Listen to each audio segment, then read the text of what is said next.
ভাই এই লোকটাকে কেউ থামান।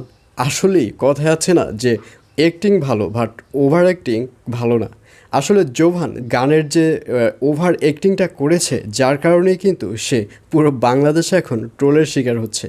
আর জোভান কিন্তু এই নতুন ট্রোলের শিকার হচ্ছে না, সে এর আগে একটা নাটক বানিয়েছে। আর সেই নাটক বানিয়েও সে কিন্তু একবার ট্রোলের শিকার হয়েছিল।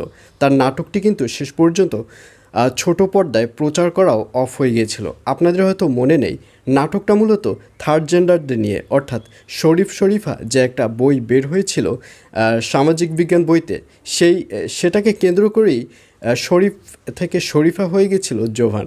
যার কারণে নাটকটা কিন্তু এক পর্যায়ে বন্ধ হয়ে যায়, নাটকটি কেউ দেখতে পারে না এবং অনেক কটাক্ষের সম্মুখীন হয় জোভান।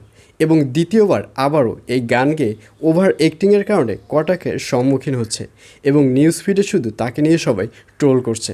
সো জোবান ভাইকে পরিশেষে একটা কথাই বলবো, সেটা হচ্ছে ভাই অ্যাক্টিং ভালো বাট ওভার অ্যাক্টিং ভালো নয়।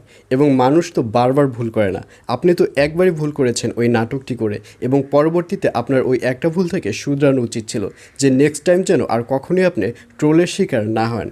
কিন্তু দেখেন ভাগ্যের কি পরিহাস, বোকার মতো অভিনয় করতে গিয়ে ওভার অ্যাক্টিং করে ফেলেছেন, যার কারণে আবারও বাংলাদেশের মানুষের কাছে আপনি কোরবানির আগের দিন থেকে ট্রোলের শিকার হচ্ছেন। জানি না কোরবানিতে আপনাকে নিয়ে কত ধরনের ট্রোল করা হবে।